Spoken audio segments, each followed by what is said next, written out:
കവിത പറഞ്ഞത് ആശാന്റെ കവിതയെക്കുറിച്ച്. ഓരോ വാക്കും ഉചിതം, ഓരോ ശ്ലോകവും കൃത്യം, ഓരോ കാവ്യവും സർവഥാ ഭദ്രം. ആശാന്റെ കവിതയിലെ ഒരു വാക്ക് നിങ്ങൾക്ക് മാറ്റി വേറെ അതിനേക്കാൾ നല്ലൊരു വാക്ക് പ്രതിഷ്ഠിക്കാൻ പറ്റും. ഒരു വാക്ക് അതിനേക്കാട്ടിൽ ഉള്ളതാണ് എന്ന് കൂട്ടിച്ചേർക്കാൻ പറ്റും. പല ഉദാഹരണങ്ങളുണ്ട്. തടശില പോലെ തരംഗ ലീലയും പല ഭാഗങ്ങളൊക്കെ ഉണ്ട്. ഇത് ഇത്രമാത്രം സൂക്ഷ്മമായിട്ട് കൃത്യമായിട്ട് ഇതിൽ ഏത് കർക്കാൻ മാറ്റാൻ പറ്റി, ഏത് അക്ഷരം മാറ്റാൻ പറ്റി, ഏത് കോമയെ മാറ്റാൻ പറ്റുന്നു, ആ വിധത്തിലുള്ള ഒരു ഒരു ഒരു ഒരു ഇവിടെ സ്മൃതി മണ്ഡപവും ഉണ്ടാകാൻ പോകുന്നതാണ്. വളരെ നല്ല ഒരു കാര്യമാണ് അത്.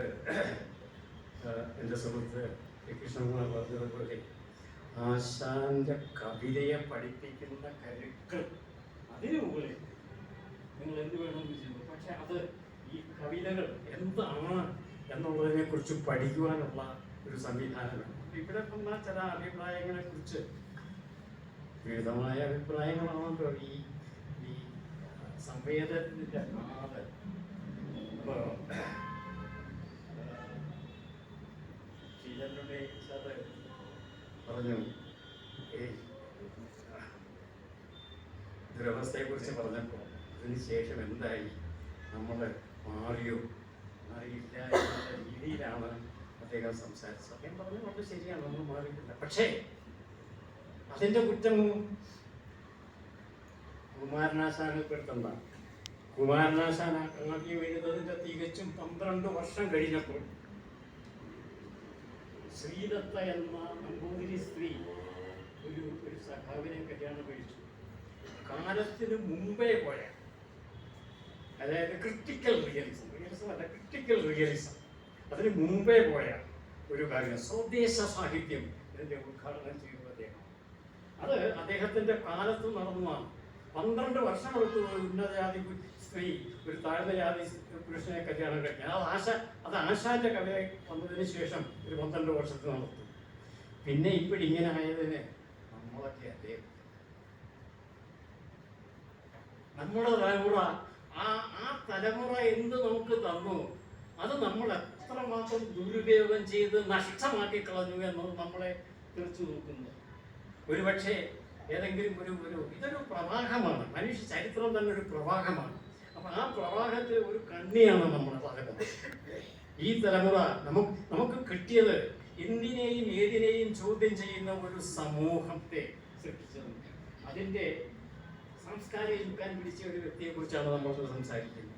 അത് ഏറ്റുവാങ്ങിയിട്ട് നമ്മൾ എന്ത് ചെയ്തു, നമുക്ക് കിട്ടിയ ആ സ്വാതന്ത്ര്യം നമ്മുടെ കുട്ടികൾക്ക് കൊടുക്കാൻ പറ്റുന്നുണ്ടോ എന്ന യാഥാർത്ഥ്യം നമ്മളെ തിരിച്ചു നോക്കുന്നു. അതിന് നമ്മുടെ തലമുറയല്ലാതെ മറ്റാരെയും കുറ്റം പറഞ്ഞിട്ട് ഒരു കാര്യവുമില്ല.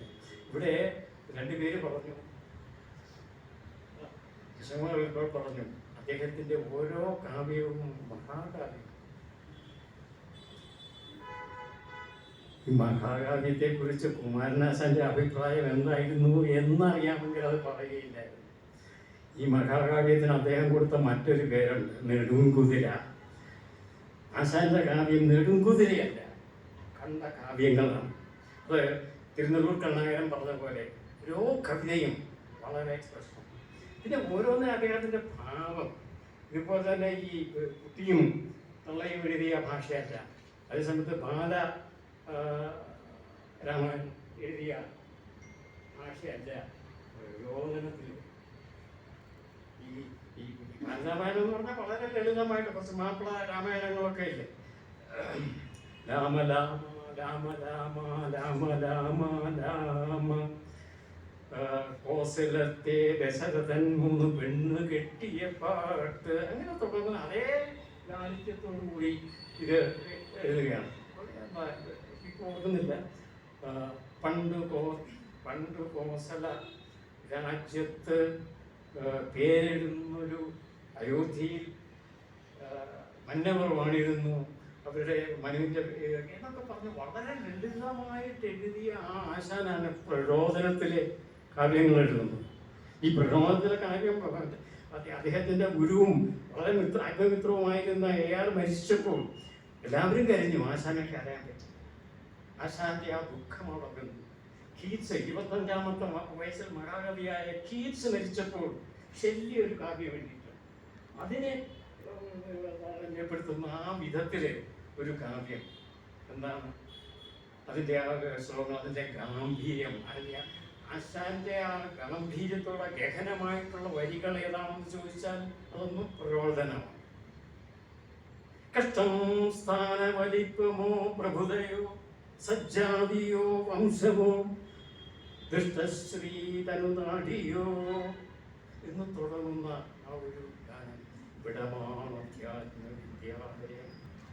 അത് പ്രൗഢ ഗംഭീരമായ ഒരു കാര്യം. അത് ഓരോ വിഷയത്തിനും അർഹിക്കുന്ന വിധത്തിലുള്ള കാവ്യഘടന ചാതുകത.